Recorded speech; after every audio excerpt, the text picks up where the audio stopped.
Now, you're a bit of a petrol head, so I reckon that your favourite letter of the alphabet is the 13th one. Am I correct? You are correct. A, B, C, D, E, F, G, H, I, J, K, L. And M stands for two things: speed and handling. This is the new £50,000 BMW M3. From its featherweight carbon roof to ground-hugging diffuser tail, it's the most exciting car to be launched this year.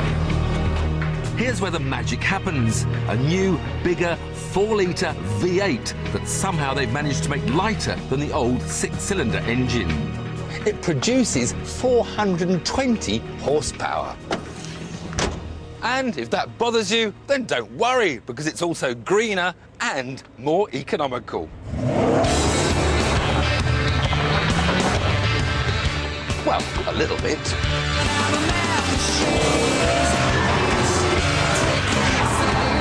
It's not so much an engine, more a laboratory, made in the same place that BMW build their Formula One engines. Even the humble spark plugs lead a double life as high-tech sensors of fuel density.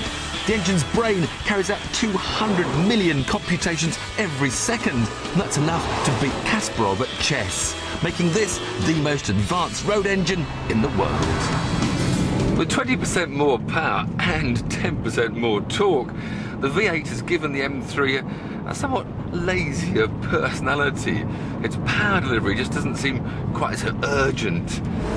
But you only need to explore the throttle to reveal the beast within. Got a half throttle, you feel the urgency. Singing, full throttle, you soar up the hill.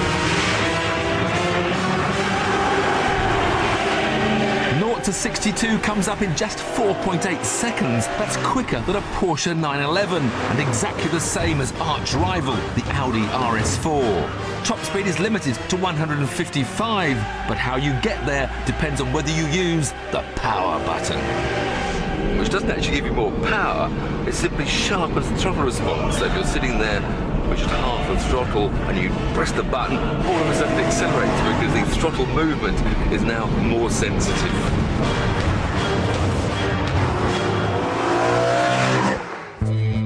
But it's the car's traction control settings that really impress.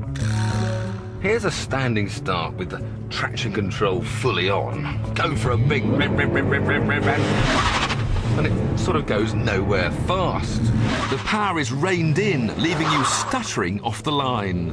Now, if I switch the traction control off, try the same sort of dynamic start with lots of rev. Whoa, whoa, the rear wheels light up like Catherine wheels because there's nothing controlling that mighty engine. Now select M dynamic mode. Now go for the big start and it launches you off. The Goldilocks setting. Not too much, not too little, just right.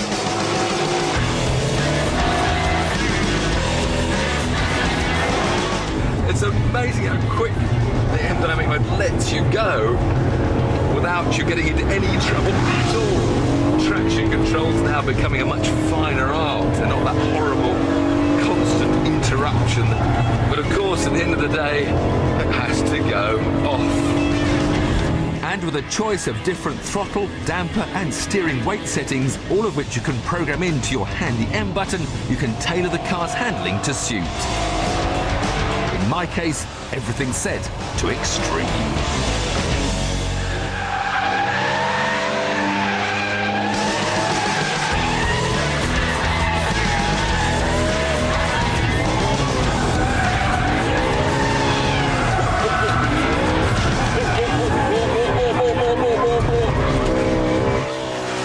Now there's a little bit of understeer pushing into the corner, but as soon as you tap the throttle, you can get that back to do the turning for you.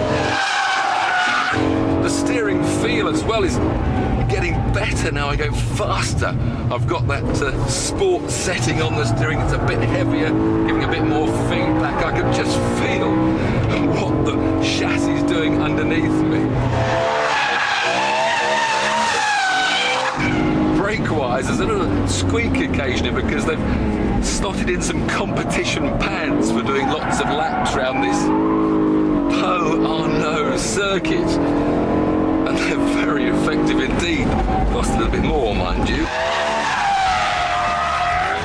The car is just alive in your hands, and a real test of driving skill and fun and enjoyment.